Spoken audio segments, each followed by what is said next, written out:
Good afternoon, everyone. Thank you all for joining us today in the Graduate Group in Education's Winter Seminar Series. We are very fortunate to have Drs. Gloria Rodriguez and Enrique Aleman, who's joining us from Trinity College in San Antonio, Texas. I am Danny Cortez Martinez. I am the chair of the Graduate Group in Education here at UC Davis. I look forward to continue seeing you all. We're gonna wrap up the winter quarter session soon, and we'll be back in the spring quarter highlighting our PhD students. So look out for that flyer where we're gonna highlight PhD students in our graduate group who are wrapping up their PhDs and will excitedly be presenting their own work. So I'm happy to now introduce you all to Adriana Quintana Lopez, who is a doctoral student in our School of Education in the School Organization and Educational Policy Program area, who will introduce our guest today. Thank you, Adriana. Hi, everyone. Are you able to hear me well? So I have the distinct honor to present to you Dr. Aleman and Dra. Rodriguez. So Dra. Rodriguez is an associate professor in the School of Education and has served as a director of the Candel program.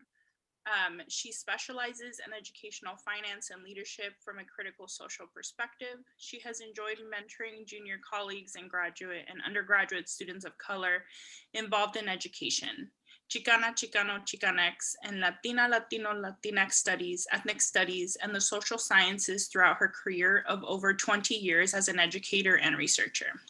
Among her most rewarding efforts as a scholar have been her collaborations with Latina, Latino, Latinx, and other scholars of color on projects ranging from K through 12 educational equity issues, the role of parents in supporting the educational success and well-being of their children, the college choice and transitions of students of color, community college leadership, the use of testimonials to document the educational experiences and leadership practices of Latinx in the US, and the role of regional policy and social service initiatives in supporting the well-being of youth in Northern California.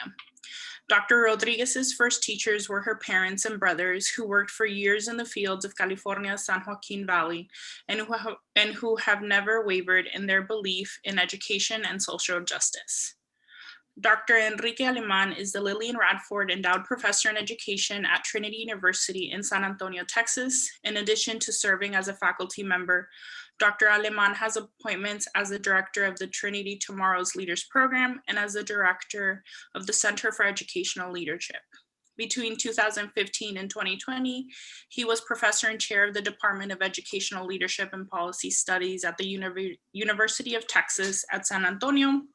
Dr. Aleman started his academic career at the University of Utah in 2004, where he first served as an assistant professor in educational leadership and policy prior to earning tenure and being promoted to associate professor. A native of Kingsville in South Texas and a first-generation college student, Dr. Aleman melds his personal and professional interests with research that has the potential to address the racialized and institutionalized inequities that have historically underserved students and communities of color.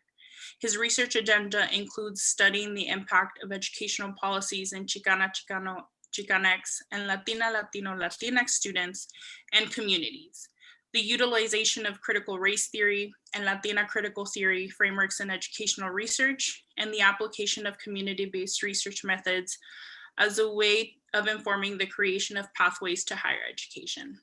Thank you.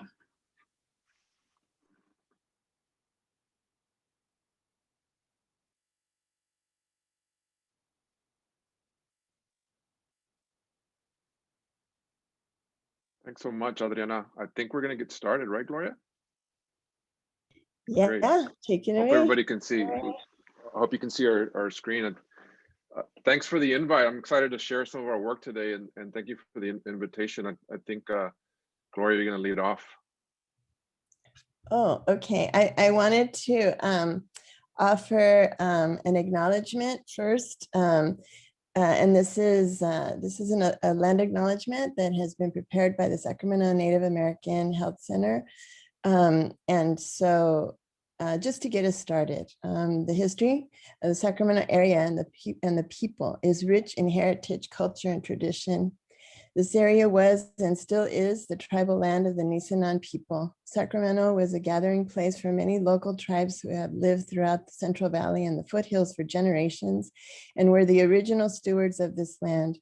We would like to acknowledge the Southern Maidu people to the north, the Valley and Plains Miwok peoples to the south of the American River, and we would also like to honor the Patwin Wintun peoples to the west of the Sacramento River. We acknowledge that we are standing on the tribal lands of Sacramento's indigenous people. So thank you everyone for making time to join us. So can we go back to the title, Enrique? So this is kind of our working title, Money, Equity, and Schools, a CRT racial realist analysis of educational leadership. And then next slide, thank you. I'm also admitting people as I talk, so I don't know how that happened, but Danny, if you can see those two, like let people in.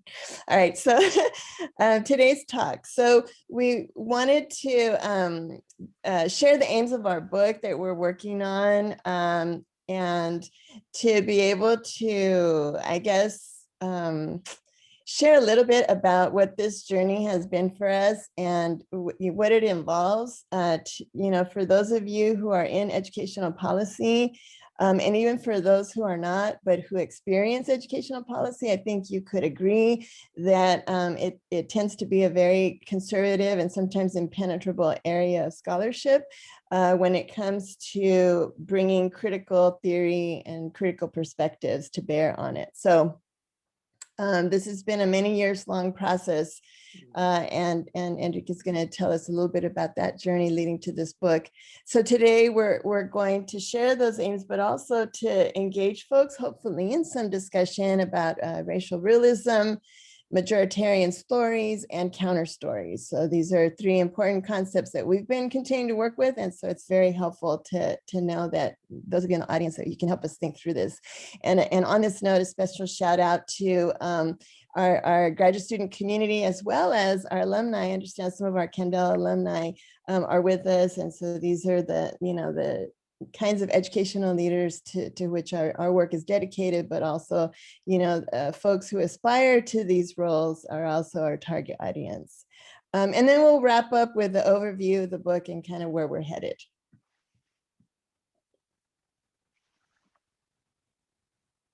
So again, thanks for the invite. It's always great to visit with my colleagues and friends from Davis, and I wish I could go out there myself, after the last couple of weeks we've had here in Texas. But I hope everybody's doing good, and keeping safe through these crazy times.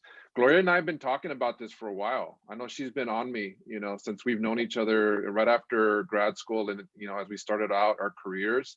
I did my study, and I did my dissertation study in my early work on school finance. My background is in, got a public policy degree and worked for the Texas Education Agency in the school finance division for several years before I started in academia. And so my dissertation was applying a critical race perspective and critical race framework on understanding Texas school finance. And so when Gloria and I met as early career scholars, she was always pushing me to go to this finance meetings, and I was already kind of moving away from it and moving more towards community-based research and working with educational leaders and communities. Until, we kept talking, and this idea of teaching classes around school finance and budgets, teaching master's level classes, teaching doctoral classes, and a lot of our students going into practitioner roles. It was always this idea of never being able to find the right textbook, never being able to kind of figure out ways of having case studies and having the kinds of materials that we needed to prepare our students to go out into the field and to do the kind of research that we felt needed to be done.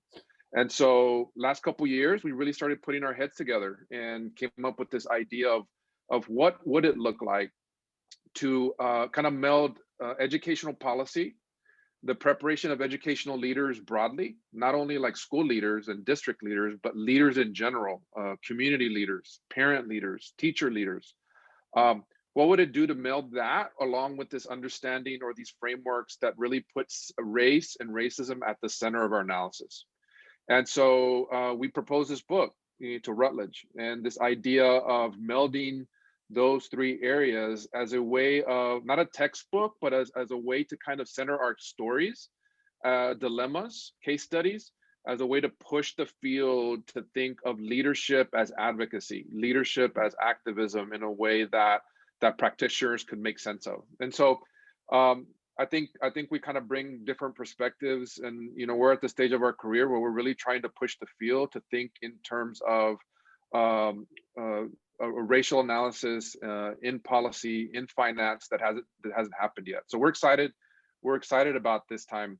Of course, this happened pre-pandemic. Now we see what's happening during the pandemic, and we definitely know what's going to happen post-pandemic, with state budgets being affected, local budgets being affected the way they are. We see the impact of our communities of color, what the health disparities are. We see how housing insecurity has been even gone up more. Obviously, the impact of the virus on communities of color across California and Texas, the whole country. That's adding to the context that I think we're now kind of thinking through, what is that going to look like in our book, because it's going to be a different world on the other side. And I think that's really the purpose of our book. It isn't just for principals, and it isn't just for district leaders. We really want to engage a broader community of activists, advocates, teachers, young people, and make a school finance, a school funding conversation more accessible. A lot of, and I'll turn it over to Gloria after this, but a lot of the conversations that happen at our conferences are important, whether it's an economics of education perspective, whether it's a purely policy perspective. Those conversations do have to happen, but too many times it's not accessible. These conversations and the work that's being done is not accessible to practitioners, and it's not accessible to community people. And so we want to invite that community into the conversation and make a book that will stimulate those kinds of conversations about what do you do about what's going on in our schools and funding. I don't know if you want to add anything to that, Gloria, or we're good. I think we're good. I think we're good. Thank you. Yeah.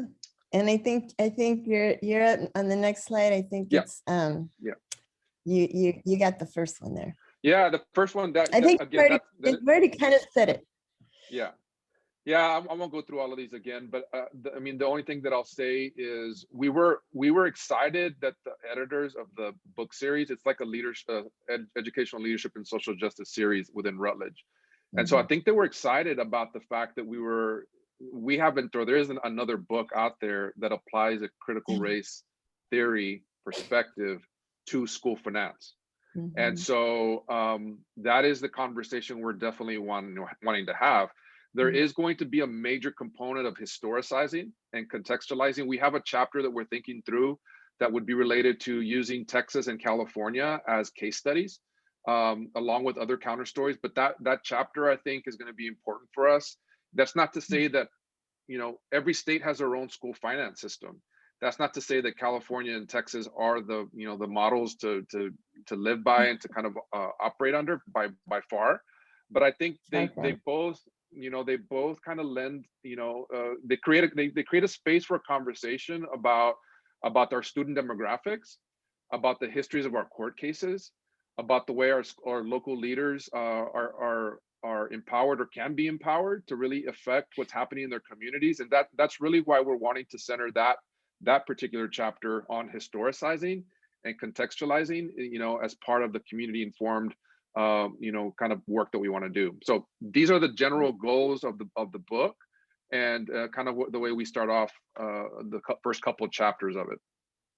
And then one thing that I'll add is that on demystifying, I think that I was just teasing Dr. Martinez, and I'm going to throw down with one of his words, translanguaging. So I keep, throughout my career, I've taught courses early in my career on, on school finance and budgeting. And so I want to suggest to you all that, how we think about resources and resource allocation is one of the most important conversations that I think any educational practitioner, certainly educational leaders and folks in the community can engage in. But as Dr. Aleman was saying, sometimes, there are reasons, and we'll talk about it in a little bit, why those walls are up in terms of language. And I would suggest that when we demystify the technical aspects of budgeting and school finance mechanisms in the book, that we are offering maybe an invitation to bring in another kind of language, including like anyone who's fluent in budget codes is usually golden to their school or district or college or university or wherever you happen to, community-based organization. If you know how to engage in those kinds of discussions, we feel like that's why it was a very important undertaking, ambitious, admittedly, to draw some connections and to demystify and to try to reduce the anxiety that is produced by having to take on this particular part of language as the language of advocacy. Just one last thing on that. You made me think about that one. We've had conversations about the fact you hear it all the time from different school finance, or you hear from education people saying there's only 5 or 6 people in the whole state that really understand, the school finance system. You hear that repeated. I hear that here in Texas, like, oh, there's only these number of people who can really break it down for you, So again, this idea of demystifying and providing the tools and hopefully strategies for a wider group of people to ask the questions around, like you said, resource allocation, around finance formulas. Maybe you're not going to be the utmost expert in your state, but I think giving you some of that language and that tool and that perspective is really one of the things that we really want to do with this book. I'm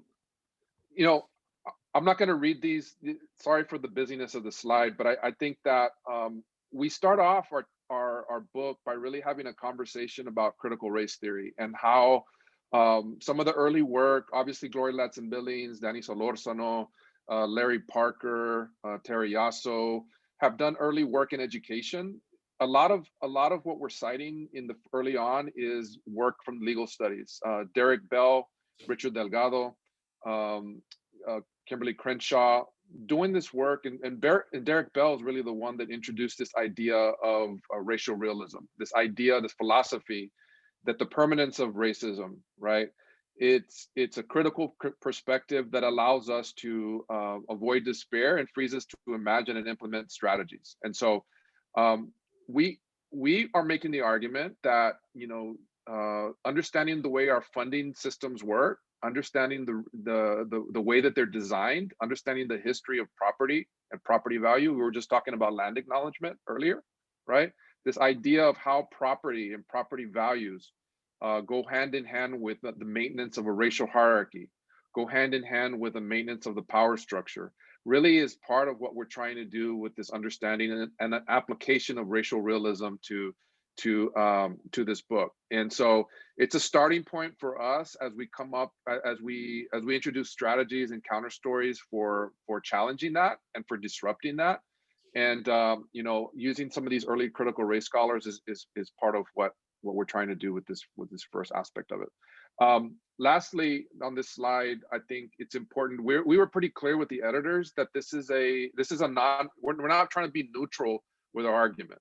I think one of the best things that critical race scholars has showed us the way to do is to understand the idea of praxis, critical race praxis. David Stovall and others have been very clear about the fact that if you're using this framework, it's really hard to do that without having a praxis component, and it's really hard to do that without having a strong advocacy for the work. And so that gives us more.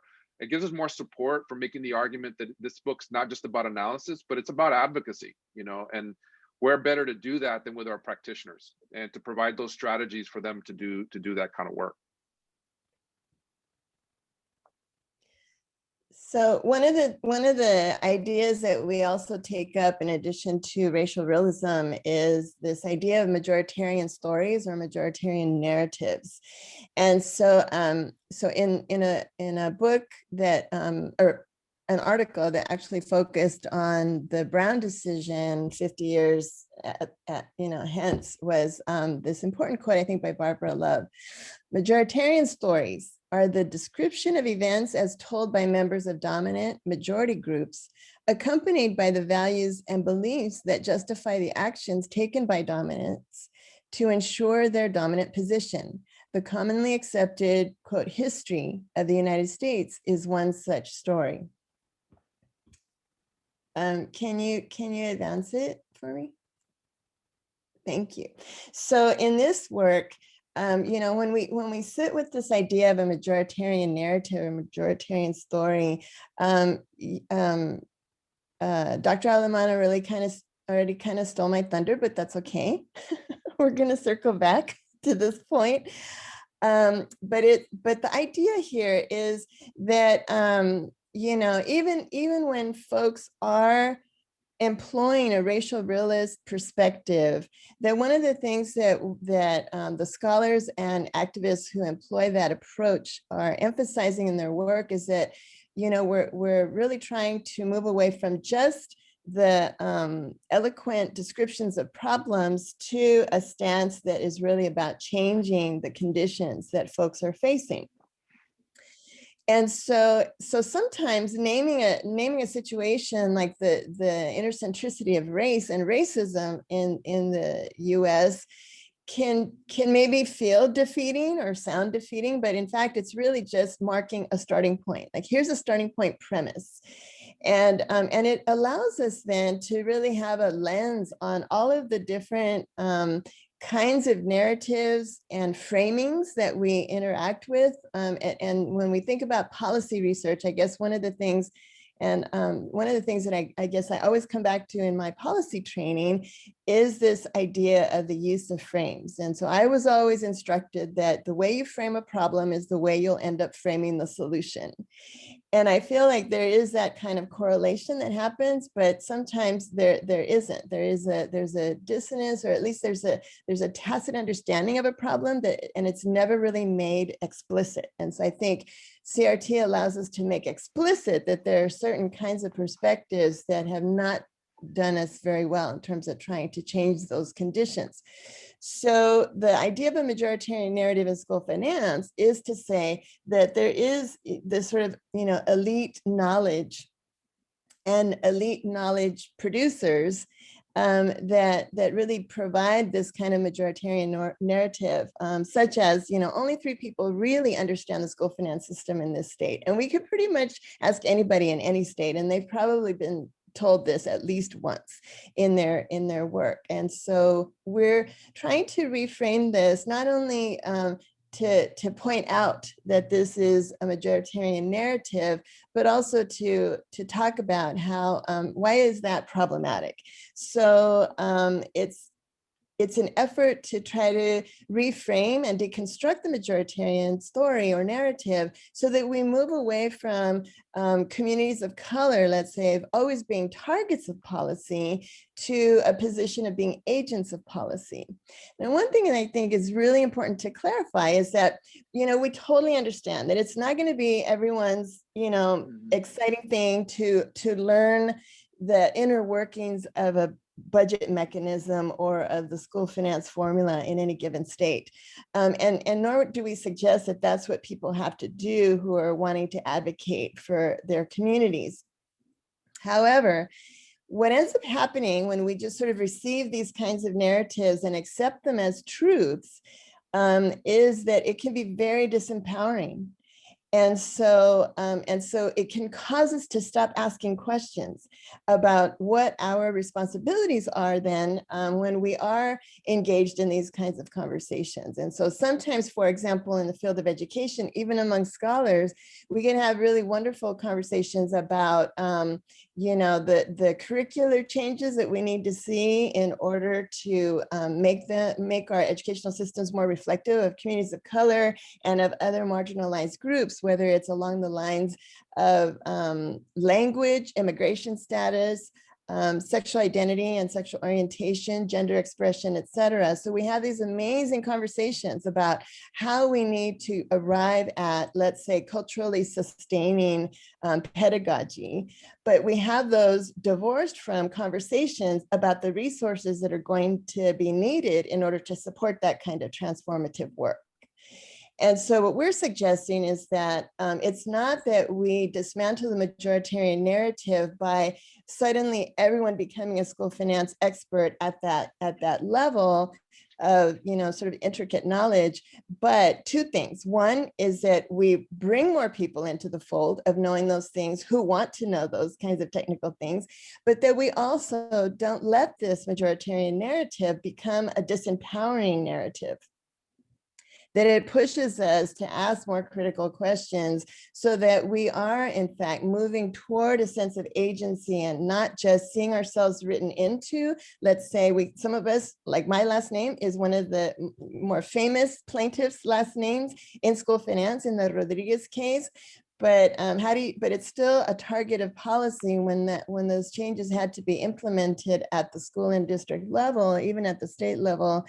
And so no longer are you agent, but you're really just someone that someone needs to either placate or provide some minimal resources to provide some form of public education. And that's a very different kind of positionality than what we're aspiring for. Okay, go ahead. Okay, so the first part of the book, again, is laying out the argument for applying a critical race position on school funding and school finance. The second part, really developing the majoritarian narratives, in the several chapters, and as Dr. Rodriguez was mentioning, having a discussion about that.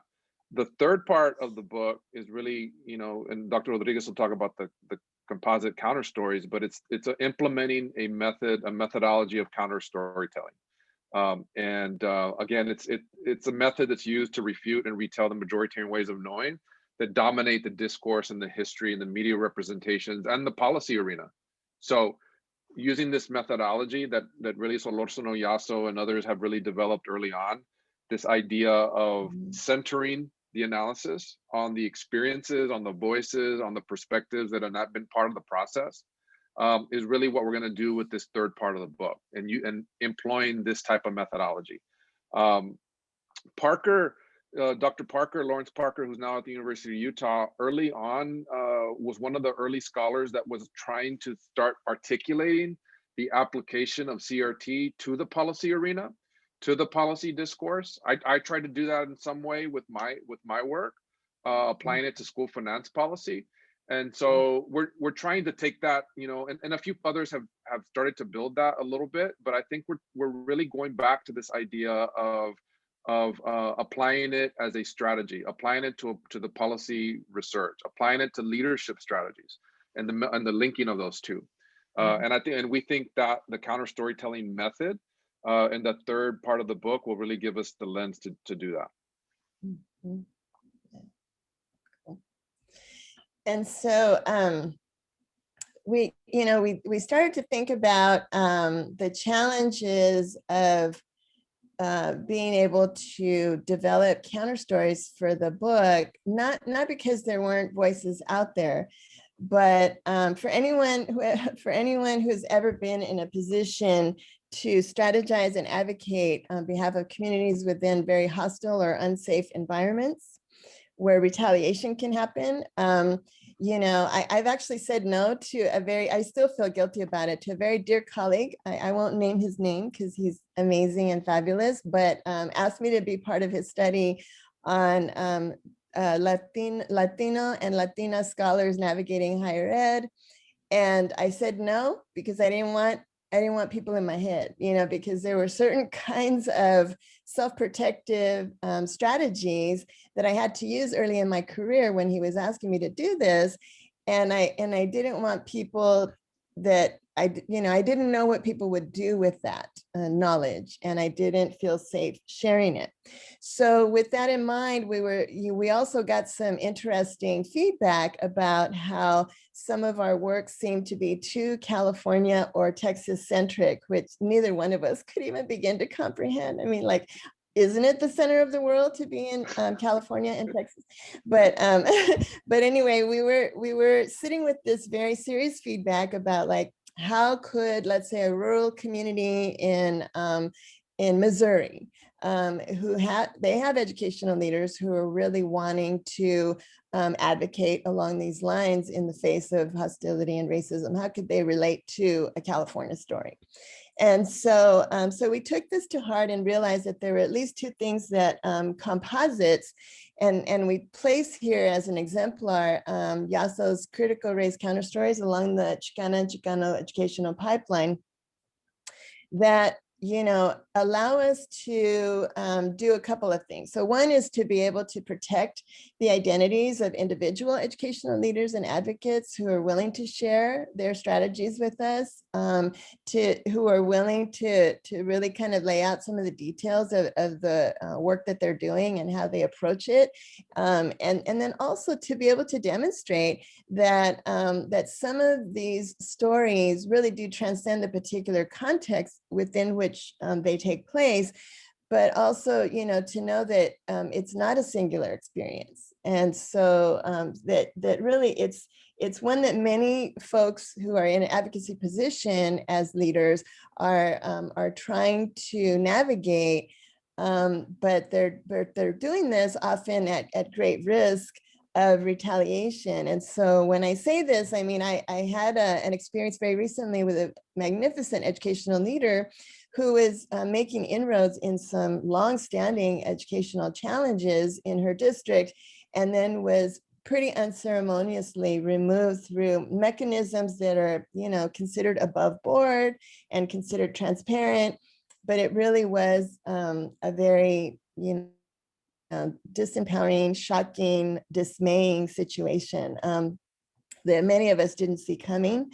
And so we certainly didn't want to contribute to that. And so at the same time, though, we wanted to find a way to document for aspiring leaders, especially who might read this book, to have a sense that they're not alone in feeling some of these challenges, and also that there are strategies, or, we have colleagues who have been affiliated with School of Ed in the past, Bel Reyes and Kinder Montgomery, who call it strategery. So there's critical race strategery that needs to be enacted when you're in these moments of, wanting to make sure that communities are getting their fair share of whatever resources are to be doled out.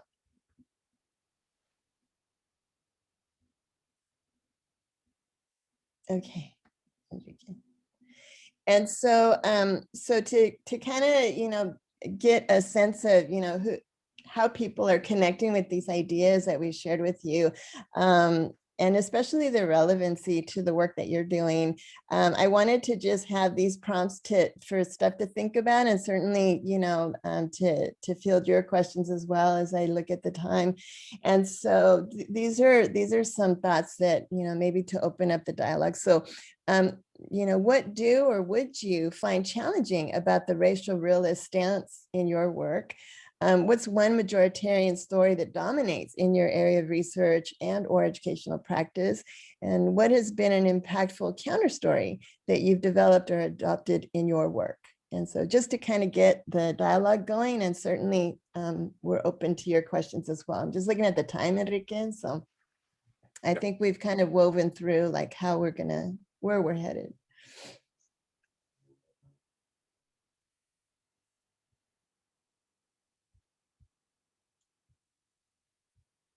We can just open it up now, huh? Mm-hmm. Yeah. Any feedback or questions? And thanks for taking the time today. I know it's your lunch hour. Yeah, that's right. I know there's some chat material here.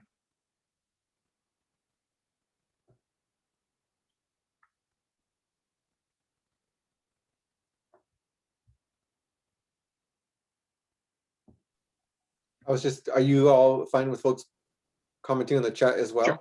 Funny. Yeah, Yeah. either way. Oh, Either yeah. way. Either way. We'll keep Yeah. trying.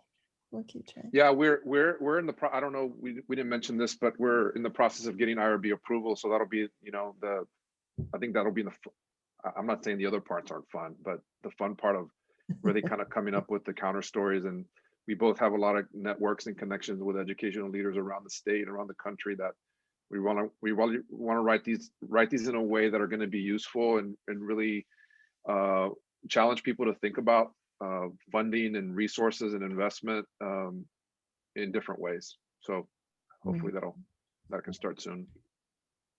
Yeah. And oops.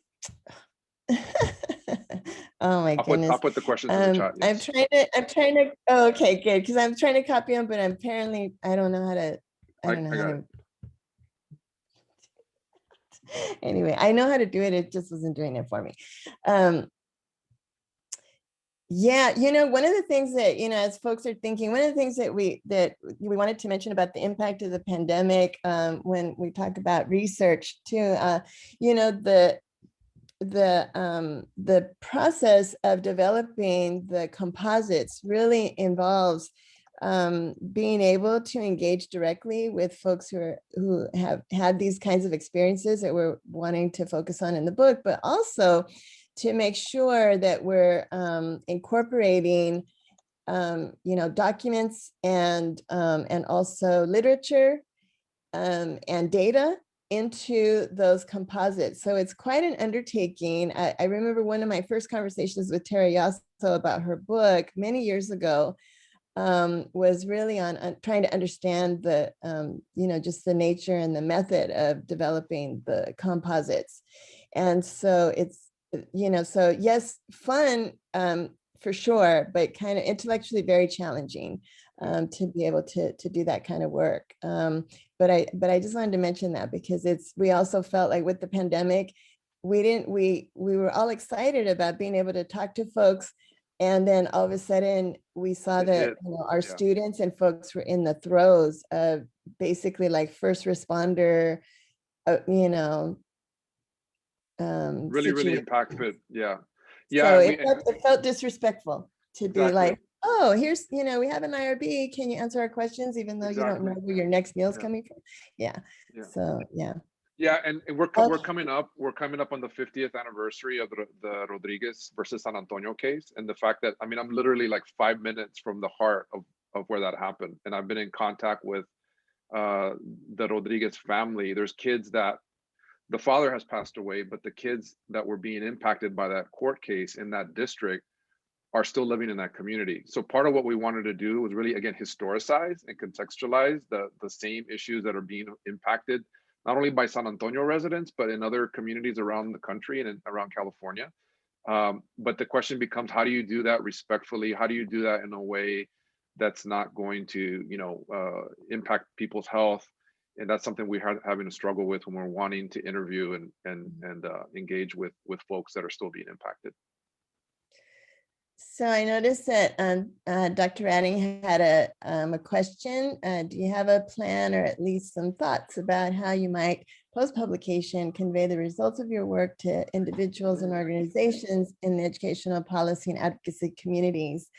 So thank you for that question. I think we talk about, you know, the fact that we worked with students, former students who are now, you know, sort of positioned well, I think, to be able to create avenues of access for us to be able to share what we learn from documenting the experiences of educational leaders who advocate in the face of institutionalized racism. And so, you know, we've definitely started to strategize of, you know, doing the typical kinds of presentations at conferences where there will at least be one person nodding and smiling in the audience, but also, you know, kind of stepping into forums who might, you know, folks who might never have the opportunity to think about a critical race theory perspective or racial realist perspective on school finance.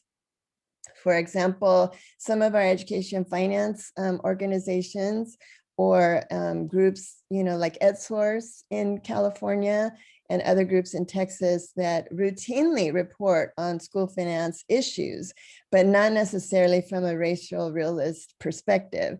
And I think the advantage that Enrique and I have had in even navigating the Routledge's review process is that each of us started out as, this is my phrase, Enrique, policy nerds.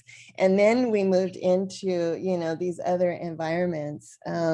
And so we really had, although, I don't know, many years apart, because I'm a lot older, but we kind of had parallel lives. We both went to the exact same policy program.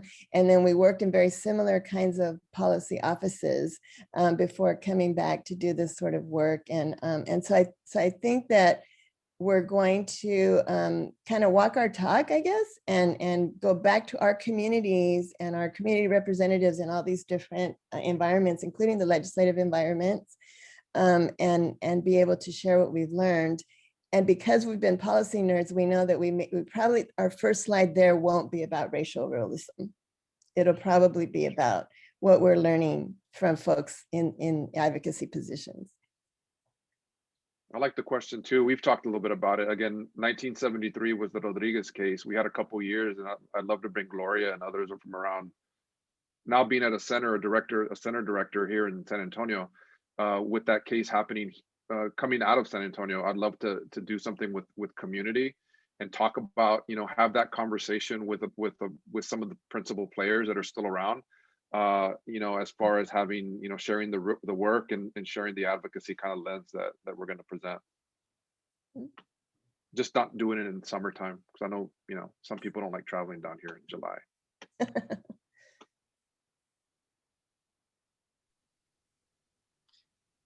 If anyone has a question, comment, please feel free to unmute and ask.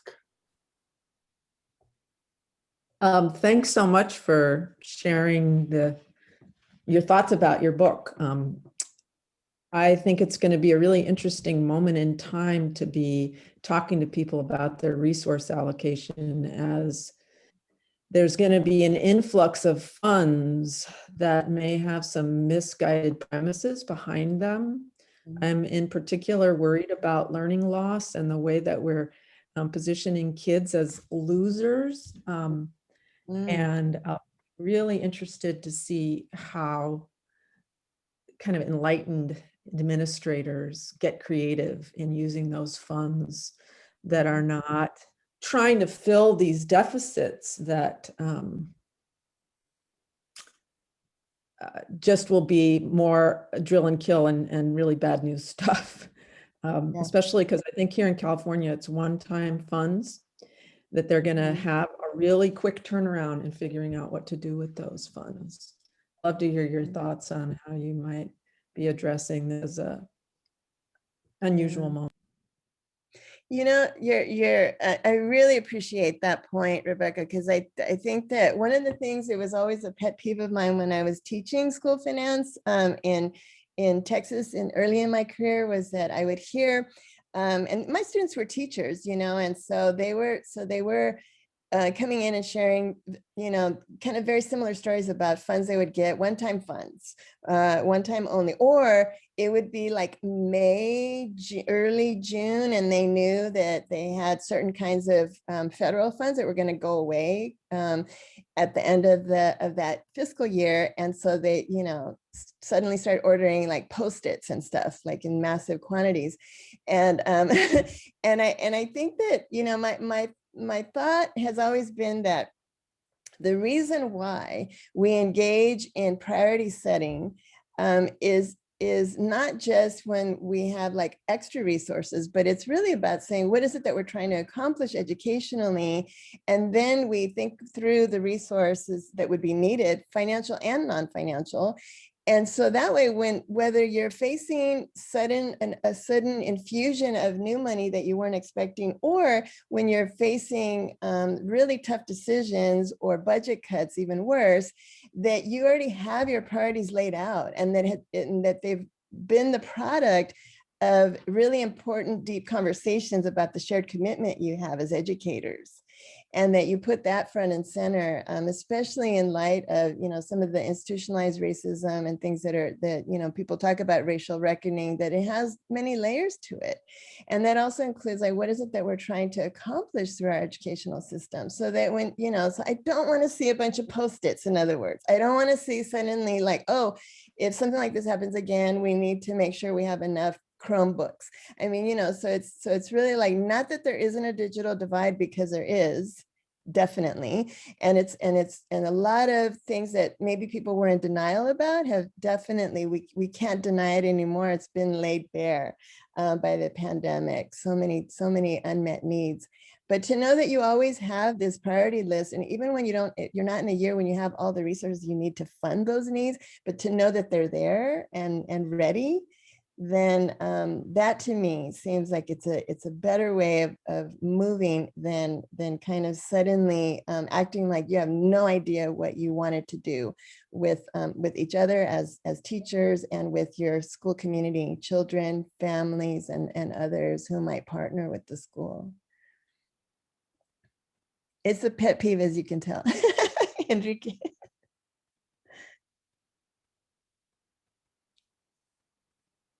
Enrique, any thoughts on that? No, I mean, I think it's a great question. And it made me think here in Texas, I mean, the governor is still wanting our schools to test, our STAR test, and there hasn't been as much pushback as I would have thought, or I would have hoped, from our educational leadership, everywhere from superintendency on down. There's been a few legislative leaders that have really started to push back on that, but the cost of, I think it's a $380 million annual cost that we pay for the testing services, and that's not even being taken off the books at this point. They're still wanting the kids to test with the argument of learning loss, and so it'll be interesting, I think, to follow that and to see how the language that folks use and the strategies that folks use to push back on that or not.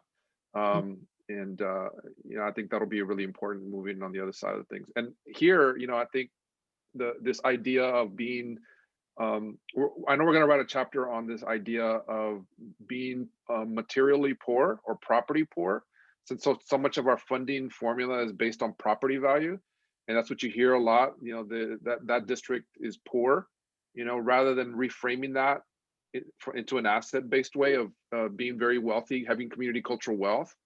That's definitely going back to Terry Osso's work, who uses community cultural wealth as a way to reframe these deficit perspectives in an asset-based way. Hasn't really been done in school finance or in funding. We look at poor economically challenged communities as just being poor, not having anything. And while they might not have a lot of property wealth, they have community cultural wealth. And so I think that's another one of those reframing of the issues, reframing of the policies, that what we're trying to do and give a language to for those who are wanting to push back around deficit concepts like learning loss, or like being poor, a poor community with nothing there, which we all know a lot of us come from those communities that quote don't have anything, but have so much wealth in other ways. And we just don't, oftentimes our schools don't tap into that wealth. Okay. I want to thank Gloria Rodriguez and Enrique Aleman for joining us today. We are very excited about this work. And Enrique, once the book is published, hopefully we're on the other side of things and you can actually come and give the book talk out here. It'd be awesome, man. Yeah, I think we have agreement here. I see Heidi dancing. So again, thank you all. This wraps up our winter quarter seminar series, and I'm excited to come back in the spring quarter to highlight our PhD students. Thank you all once again. Thank you.